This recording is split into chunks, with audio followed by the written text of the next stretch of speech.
things can be better now. I don't want you to take what I'm showing you and go out here and be mad and try to beat up somebody. I want you to take this and do something positive with it, and know that this had to be done in order for you to be able to do the things and get the things that you can experience now. I don't want anybody to, even if they come in here feeling like they were against it, let's talk about it.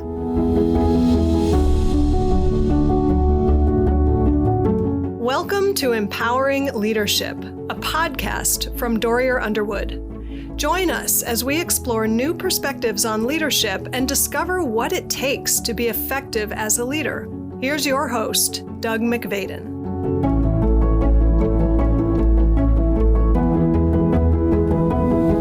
I'm thrilled to introduce you to my guest today on the Empowering Leadership podcast, Leona Tate. And Leona, I can't give you a short title, so I have to say more of your story, but you were one of the small group of people who actually integrated public schools in the United States in 1960, right? In New Orleans, Louisiana, yes. And that was, it wasn't just that it was New Orleans because it was so... It went nationwide, it really did. Yeah. Mm-hmm. Yeah. Mm-hmm. Well, first of all, just thank you for being with us today. That was a long time ago, wasn't it?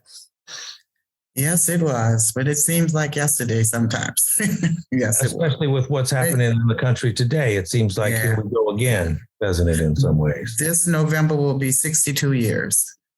Wow. November 14th will be 62 years. Well, I'm going to read what's on the historical marker, which I think is outside the school. Our listeners who don't know anything about the story, just the nutshell version. It says, November 14th, 1960, 4 6-year-old children in New Orleans became the first African Americans to integrate white-only public elementary schools in the Deep South. Right. On that day, 3 girls enrolled in the McDonogh number 19 school at 5909 St. Claude Avenue. And you were one of those 3, right? I was one of those 3, yes. It says the integration of New Orleans public elementary schools marked a major focal point in the history of the American Civil Rights Movement.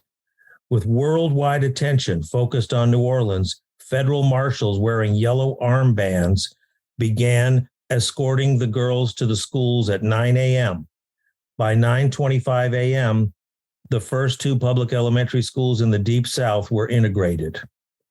As frontline soldiers in the civil rights movement, the 4 girls, their families, and white families who kept their children in integrated schools endured taunts, threats, violence, and a year-long boycott by segregationists. Despite all that, the 4 children successfully completed the school year. Now, it sounds just incredible. It just sounds like it's too much to be true that they boycotted the school, Leona, for the whole year. Oh, yes. Yes, they did. Yes, they did. Every day when we arrived at school, they were outside. We were so young. We really didn't realize what was happening. I'm going to be honest with you. My first impression was I thought a parade was coming because that's what it looked like. It looked like people standing in the neutral ground screaming and hollering, waiting for a parade because that was the only thing that I could relate it to.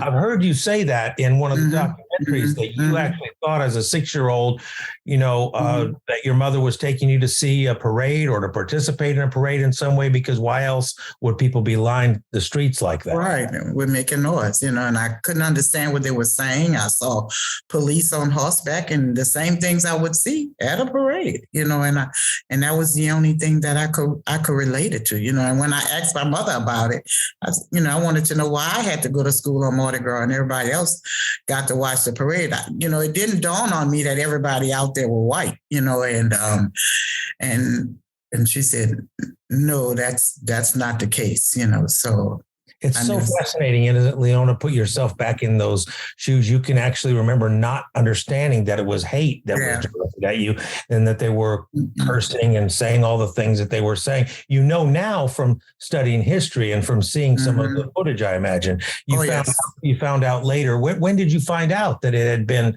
violence or that the intent had not been a parade? I think the three of us probably started understanding it, especially in third grade. Once we left McDonogh 19, we started experiencing it really personally, because it wasn't like we had protection anymore, so it was a different thing at Sims. And I think I started understanding what we had gone through then. But at that time, we had no clue. We had no clue. I knew I was going to a different school. I just didn't know why, but I was happy because I was very uncomfortable at my old school. So I was happy to go to a new school. Really? Tell me about that. Why were you uncomfortable at the old school? So this whole thing that seemed so traumatic, it wasn't initially traumatic to you, not personally, at least, not when you were inside the school. There was only 2 schools in the lower ninth ward for all the Black students. And the school I went to, which was Joseph Hardin, was overcrowded.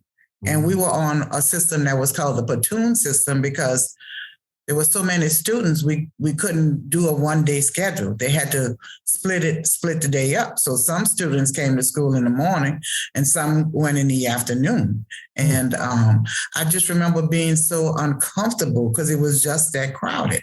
I can remember calling my aunt in the evening, telling her I cried again today because I was uncomfortable. I cried every day at school. It was just, I guess I just wasn't used to being the first year in school. That was kindergarten, so it was just something different for me and I just couldn't get used to it. So the idea of going to the white only school was not initially daunting to you. It was actually kind of good news.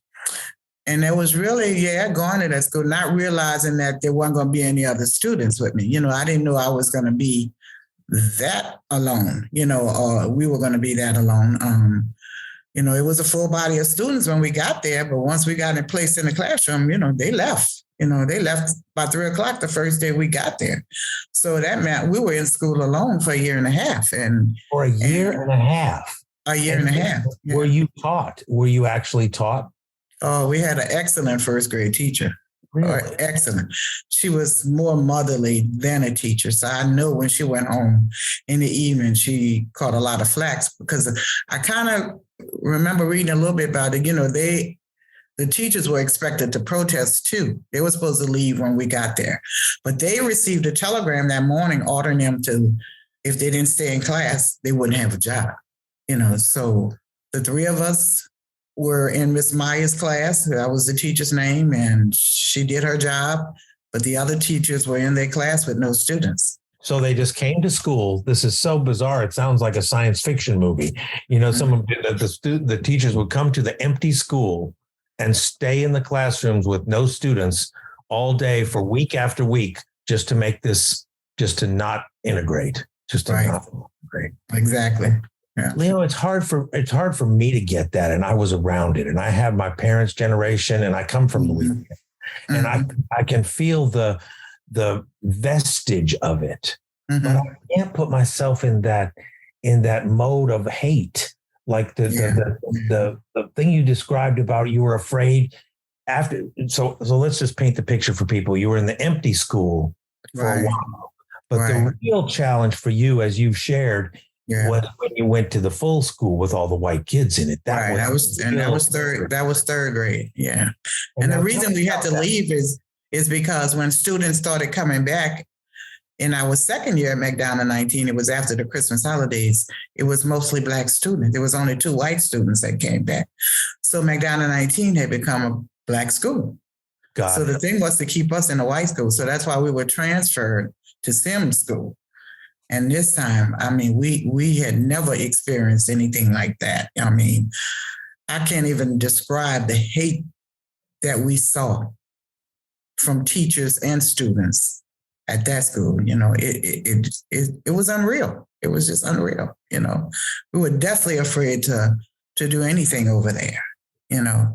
How did you even have lunch or go to the bathroom? I mean, weren't you put into a situation where white students could trap you and surround you and hit you and things like that? Well, we were very much trained to stay together, so we didn't do much without one another. Okay. It was impossible to go eat in the cafeteria because somebody was either going to knock it out of your hand or they were going to spit in it. And if you tried to go to the restroom alone, somebody was coming in behind you to harass you. So our little safe area was outside in the yard at recess time under a tree, And the teachers it was really one teacher in particular that I can remember would coerce the students to call us names. Or she would put a handkerchief and cover her nose as if we had an odor every time she passed us. So she had the kids doing the same thing, They would share things with the white students that they wouldn't share with the black students. There were other black students that were at Sims, but they had to have been in a grade that we were in or lower, because integration progressed as we progressed the grade. So they were in a lower grade. So we hardly saw them. They were in another area. It was, and it was like we was in the area where the big students were. And I mean, they seemed so much bigger than we were, So it was, I don't wish that on anybody's child. I really hate to talk about that environment, period, Yeah, I hate to ask about it because I want it to not be true, but I want to ask more about it. So it's really, you can see the way that the teachers taught racist behavior. It's like they taught it, because I'm trying to understand how as a young child you would feel that way, that wouldn't feel wrong to you to be mean to somebody, that wouldn't feel just wrong to you. And how would you buy into that? Because little kids don't come out racist. They don't start. No, they were taught start hating people because of how they look. They don't remember how people look. Right. Little kids don't. They have to be taught. It has to be a taught behavior. Oh, it definitely was taught. It was nobody's born like that. Nobody. Spit in someone's food. Come on. Definitely. Who even thinks about that? Who even thinks to do that? My mom tried letting me. There was a school bus that ran in my area, so she tried letting me ride the school bus one day, and a little boy kicked the seat I was sitting in, so he broke the back of the seat. And then when he got up to get off the bus, he spit in my hair. So that I can remember that till the day that I can just smell it, and it that affects me more than anything else that we had ever went through. And of course, they said I broke the seat, but come on, we still had support from the NAACP and, the community. We really had support. So, they could only do so much, but it was awful just to attempt to try to do something to a child like that. Mm-hmm. Yes.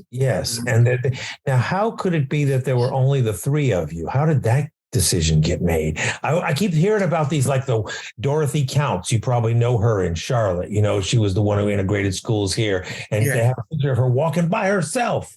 With all these people. Just like, what was the idea that you would put one or three or two of these little black girls in the face of this white mom and say, "Oh, that's a good idea. Let's just have them walk in there by themselves."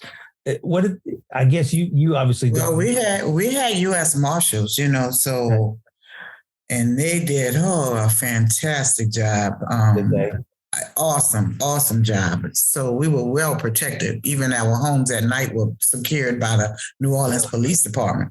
Okay. But how we got there was... Maybe that's the reason that they could only protect a smaller number of people, because it sounds like they really took it seriously. Right. This was going to work, right? Because it was an application that we had to apply with, but it was only for Black children in the 9th Ward where we lived. And it was like 140 applications that were turned in.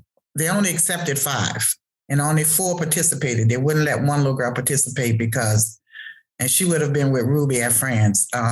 She didn't have a dad in the household. So they made the criteria very ridiculously high so that, anything could put you out of that able to go, but the 4 of us, we made it through. We were psychologically tested, at 5 years old. I can remember talking to a white man and a white lady, but, we couldn't write anything at that time. So I tell everybody. You were taken into a room with a white man and a white lady. That's what you remember as a 5-year-old girl, and asked some questions. Now you know to call that psychological testing, but right. You had to go talk to these white people in a room. I must have talked my way through that one because I got through. Yeah, I really did. They required you to have a father in the home. Is that one of the things? Oh, yeah, that was one of the criteria. I wish there was some way I could find out what all of it was, but we're searching. We're even searching for a copy of that application that was placed in the newspaper. We haven't found it yet, but there was one. There was one. Mm-hmm. And so tell me about your parents. Tell me about how they dealt with all this. I mean, the scrutiny. Well, my dad's identity was kind of held back a little while because he worked in the area where a lot of the protesters came from. So they didn't know who my dad. They knew I had a dad, but they didn't know who he was. My mother was a very strong. To protect him. That was to protect him at the time. Yes. And my mother was a very strong-willed person. And when I talk to the students, I tell anybody that if I had an ounce of courage a mother had, I'd be dangerous because she stood her ground, and she like she said in the interview, she paid her taxes and she felt like I was able to go to a school that, that had better supplies and books and resources, So, but she didn't play. She didn't play. No, that's great. I bet you're so proud of her. Yeah, that's great. And I am. I'm truly proud. Well, so tell me then, what was the progression in your life? Where did you go from there? Tell us. So that was your education in more ways than one, right? All the way through high school. I went to a white school. Yeah. Now high school was a little bit tough because the high school I went to was Francis T. Nichols, and their mascot was rebels, and they honored a Confederate flag. So that caused a lot of racial division. It caused a lot of rioting. It caused a lot of white flight once the mascot was asked to be changed. So that's how my senior years were. And it was kind of rough. It was really rough. But we just had to stay focused so we could just maintain what because they were looking for us to fail, but we were so prepared before we got there, we didn't have any problems with focusing and doing what we were supposed to be doing. So how were you so prepared? Tell me about your preparation. Oh Lord, I can remember before we even came to McDonogh 19 from my old school, doing extra things with my teacher on weekends when everybody's playing. I was at the table doing some homework, and I just noticed things changing, things that hadn't happened before in my lifetime. It was a drastic change, but they prepared me in a way. I had an uncle that was very supportive of my mother, but, he was a little bit more educated than everybody else in my family. So he knew how to get around this, but then he also looked white. So he got a lot of stuff done that probably other people couldn't get done, so he was very supportive during that time. What was the preparation that people told you about? Like, did they say this is part of racial integration? This is part of the civil rights movement. This is did you know about what Dr. King was doing? Did you know about any larger picture or like, how did they present it to you as a child, what you were part of? I don't remember those words. I just remember being taught that if anybody call you a bad name, you always let it go in one ear and come out the other ear. You know you're not that type of person and things like that. I was never taught in a way to know that it was dangerous in the area where I was going to be or anything like that, because I was never afraid. And I'm thinking that was part of my uncle's will, that I was trained where I didn't know that I could be in danger. Yeah. I was never afraid. I was never afraid to even ride with the marshals alone. My mother came with me that first day, but after that, I came home and went to school with them from then on without my mother, and I could never say I was afraid. That's amazing. That's amazing, isn't it? I mean, when you just think back, you could say that as the little black girl by herself in the school, surrounded by all the big white men, you were actually not afraid. You were not afraid at all. Not afraid. And you were able to concentrate on your studies. You learned spelling, and math, and reading like anybody. And when I got home in the evening, I had a house full of people trying to make sure I knew all of that stuff. So, I had to stay on top of things. Yes, I did. The other girls, did they have a similar support structure? So they were with you? I kind of think so. Yeah, I kind of think so. Yeah. And then what did you do when you got out? Tell us about your life. Tell us about what after you got out of school. I got married. My husband was in the military. I moved to San Antonio for a while. Okay. And then when I came back to New Orleans, I worked at the telephone company. Okay. And I was there for a long time, over 11 years. And then my office kind of shut down during they just, when Bell South and South Central Bell and AT&T split, I was in that split. So the office I was working in moved to Atlanta. I had the opportunity to go, but my mom was kind of ill at that time, so I didn't leave. So after that, I went to work to the post office, and like my aunt said, you waited all these years to do that hard job after you sat behind the desk all those other years. But I lasted for a little while, and then I ventured out. That's some hard work, isn't it? Yes, indeed. It was some hard work, but it was good work. Yeah. Well, tell us about your work now, because, tell me about the last couple of years and what that's meant, and the center. We'll get to talking about the center in a minute. Well, the last job I worked on was at a clinic. It was a health clinic in St. Thomas was the name of it. And I had an excellent boss. When I work places, I don't go in there telling them who I am, because I don't like that type of attention, but they found out who I was. So, and he was glad I was there. So he was very, very, very helpful. But when I decided to try to fight for the build for McDonogh 19 school building, because when we came back after Katrina, they were threatening to either tear it. It was in the land bank status, and the school board really didn't know what they wanted to do with it. And I understood that only one school was coming back to this area, and they had a waiting list for, I understand, like 500 students. And this building just sitting here, So my main thing was to try to get it open up as a school again, Well, let's back up for a second. So Katrina, 2005. Right. And it's a big disaster, and the Ninth Ward where you lived and went to school, where all these places is the worst place. We all know Ninth Ward. It was devastating. You're not from New Orleans like we are. Everybody knows Ninth Ward now, wiped out. And so tell us about that. You went back right after the hurricane. When they allowed us to come back in this area to see your property, we were bringing my dad back to see his house. Okay. And, it was a must that I go by the school to see what it looked like. Because Tess and Gail and I, we were sentimental about that building, I just wanted to see what it looked like. And it looked fine. It looked, you could see some damage. But, the school had already closed the year before. But it's not in ruins or didn't have a roof caved in or anything like that? Not at all. Not at all. It was better shape than much of the rest of the Ninth Ward. Very strong structure. Yes, it was. Wow. So that's what had me thinking, well, they need to open that school up as a school. They needed somewhere for students to come back to. But they kept telling me, nobody's coming back to the lower Ninth Ward. Nothing's going to happen with that building. Well, I had to show them. Well, let's. So that was what people in government and people in the community said that? Yeah, just anybody. But everybody that I went to talk to about it wanted to know what my foundation was about. And that was never my intention to start a foundation. I was just asking to get the school open, But. So they ask you ask about getting the school open. They ask you about your foundation. And you said, what foundation? Yeah. Well, why did I need a foundation to try to get the school reopened? Yeah. But it seemed like I couldn't get an answer without that, Without a foundation, huh?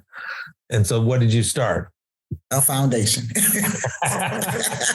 No, but what's the name? What's the name of it? I got some community members and some family members together, and we started the Leona Tate Foundation for Change Incorporated. We had it incorporated, and it's been nonstop ever since. That's all I can say.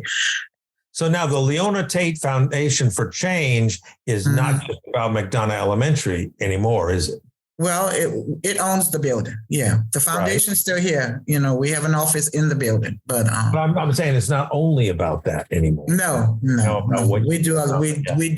We started out doing a lot of stuff. Whatever I could do to help the community, we did summer camp. We've done after school programs, food pantries. We've done it all. Yeah. Well, and what is the TEP Center? Tell me of that. Tell me about the TEP Center. Well, Gail Tessie and I always talked about it. When I told him that I was going to try to get the building, you know, we really thought it was a joke at first. We laughed about it, you know. And I said, well, if I ever get my hands on that building, it's going to be named after the three of us. Oh, okay. So TEP is for Tate, Etienne, and Prevost Center. Okay. Yeah, that's what it's about. So it's your three last names. Our three last names. Of yes. Leona, Gail, and Tessie. Right. Okay. Okay. Because so it's not for your first names, it's for your last names. Tate. It's our last names. Mm-hmm. Yes. Okay, that's great. And then tell me about the purpose of it. What do you say is the purpose of it? I want to educate the people on, you know, I speak at a lot of schools, and I had been speaking at a lot of schools, and the children right here in New Orleans have no clue of the history right here in New Orleans.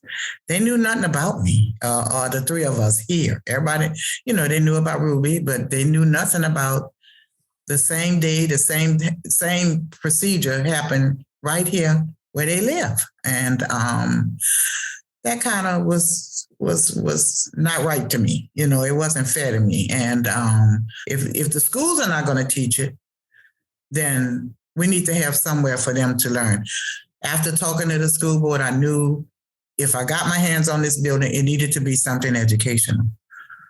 So we're here to educate the public, educators, students on what happened here during the Civil Rights Movement. Yes. We're also partnered with People's Institute for Survival and Beyond, and they're in the building with us, and they're going to start what they call the Communiversity, teaching undoing racism from kindergarten through high school. Well, this is a very interesting point to me because, as I told you, my parents left Louisiana because of I think they called it racial unrest, but, you know, that was kind of a euphemism for the racism at the time, and that you had to pick sides. You had to pick. And now, here in Charlotte, where I am, my daughter's in her 20s, and she grew up thinking that all that was ancient history, that she didn't really know about it, just like you are saying. That she because in her first grade class, we were looking at a picture of her birthday party, and of the 10 girls in her birthday party, 6 of them are Black. And that was a normal situation in Charlotte in the 2000s. Yeah. You know, 50 years later, that was a normal situation.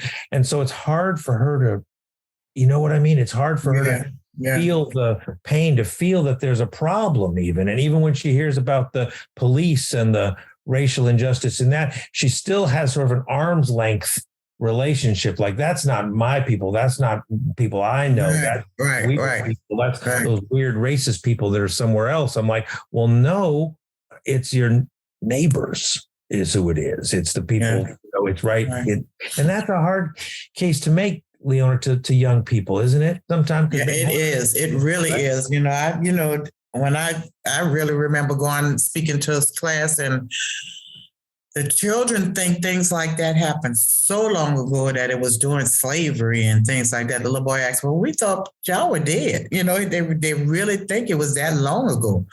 And even one of the teachers said, I expected somebody coming in here in a wheelchair or something like that, you know. No, it's right here in our lifetime, right? We're here. We're right here, you know, and it's kind of hard. But this is not your mother. This is not your mother. This is not your grandmother. This is not your aunt. This is you.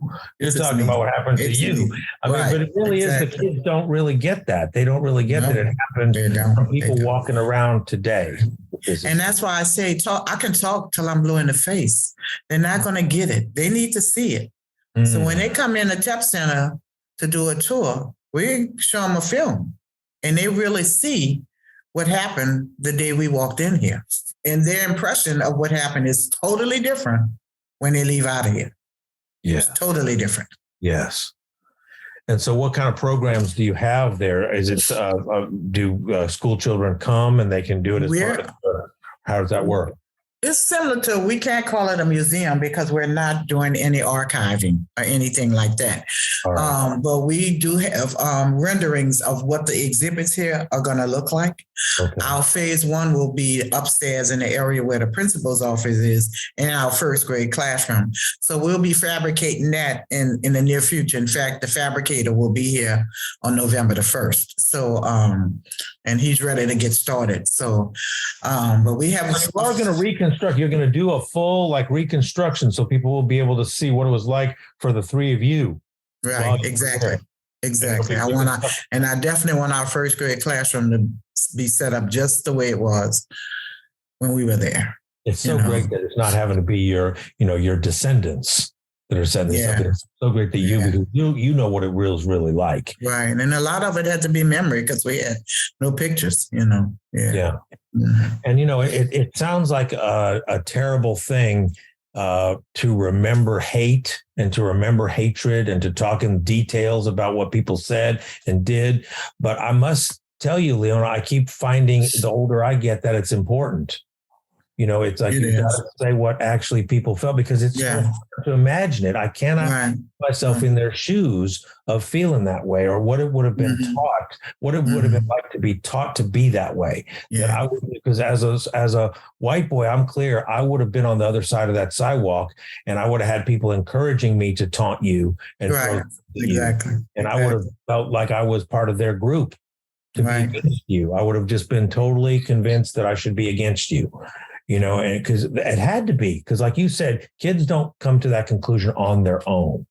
They don't decide to do that, unless they're instructed, to be. Yeah. And it's horrible. But when they come here, I explain to them, that things can be better now. I don't want you to take what I'm showing you and go out here and be mad and try to beat up somebody. I want you to take this and do something positive with it, and know that this had to be done in order for you to be able to do the things and get the things that you can experience now. I don't want anybody to, even if they come in here feeling like they were against it, let's talk about it.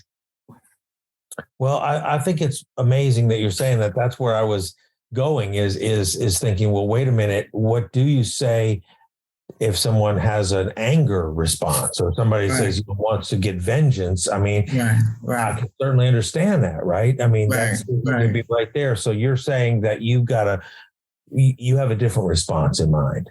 Yes, I do. Well, I'm going to come and see this place. I'm going to come back. Waiting for you. And now, what's the timeline? Tell us a little bit about the timeline as far as you know. I know phase 1 will be completed hopefully come March of 2023. 2023, yes. Okay. We have to raise more money because we need a couple more $1 million to complete the whole exhibit space. And but we're working on it. And we ask anybody if you're willing to donate. And where would we find that? Where would we find, what's the website? We have 2 websites. We have tepcenter.org or the EP Center, all lowercase, .org. Okay. Or the Leona Tate Foundation.org. Great. That's easy to remember. Okay. Leona Tate Foundation. So now when I ask you, well, tell me about your foundation, Leona. You're ready to go with that answer, aren't you? Oh, yeah. Well, we've been having the foundation since 2009 because we started it to get an answer, really. So, and, I just found out once we got it a nonprofit status, we had to do things, in the community. We had to do some outreach, and I guess that was just in my heart anyway, So, we started doing anything I saw was needed, looked like I just ran to it to try to get something done. I think we've done more than what the foundation was expected to do. Yeah. But I found after a while that it was taken away from my focus on the building. So, we had to kind of set some of that aside. We started operating the Lower Ninth Ward Living Museum, which was exhibits starting with the 1800s, going all the way back to post-Katrina on things that happened right here in the lower Ninth Ward. And that was put together by Dr. Heldman from Occidental University in California, who is now the chairperson of our board. And they donated that exhibit to the foundation. So that's now here at the CHEP Center also, because we was operating that out of a 6-room house. But it was so, it just did something to the people to come through there. We used to have like 15 to 18,000 people to come through this 6-room house in a year's time. So hopefully that will bring our customers back to us here. And it's beginning to pick up. There's a need. Like you said, young people really don't know. And they think They don't know. They think this happened, like you said, 100 years ago and not in current living people's lifetimes and our lifetimes. Right. That's really exciting. And then, you were connected with us through the storytelling festival. Right. I wanted to ask you a little bit about that. Like, are you working on telling your story? Or are you telling it? Yeah, I've been telling it. But that was a very nice experience. I didn't know anything about that. And it was just awesome. I think we got a better reception to us better than we thought, because, I had done some work on it and I saw where the demographics were so off, with black and white. I said, oh God, what are we facing out here, Yeah, that's a whole nother group to reach, isn't it? That is a whole nother world. And it was simply beautiful. Yes. And they want to tell your story, and they think your story is awesome. Yes. And we got to hear some of the other stories, and I just think it's so needed throughout this world. We're really talking about trying to bring it here or do something here like that. It's so needed. Yeah. Mm-hmm. And so just to wrap up then, there's one little story that you would want people to be left with, that of something that, you learned or that happened to you that you would want people to know. What would it be? Tell your story. Don't do what I did. I waited. I didn't talk about what had happened with us and what we had done for years. The three of us didn't. And we'll tell you that, because at one point it just seemed like it just didn't matter. It just didn't matter. I just want people to tell their story, stay focused on it. And because you found out it did matter. It did matter. And I found out the night President Obama got elected. Yeah. I felt like, wow, what we didn't go in vain, and I don't know if that was a push for me, and it was just a whole another feeling for me after that, and at one point, like something really is possible. Yeah, like something really, and it was at one point in my life, if somebody would recognize me, I would say, shh, don't tell that to nobody, and things like that. But now I'm just wide open with it, Yeah, it needs to be told. It needs to be told. It's true, not just of you, Leona. It's true of all of us, isn't it? That we don't know what difference our story really could make to another. It could make. Yes. And so go ahead and tell it. Yes, tell your story. Tell it. Yeah. Well, thank you for coming on my podcast to tell your story and to tell us all to tell our stories. It's been a real pleasure getting to know you. You are so welcome. Thank you for inviting me. Mm-hmm.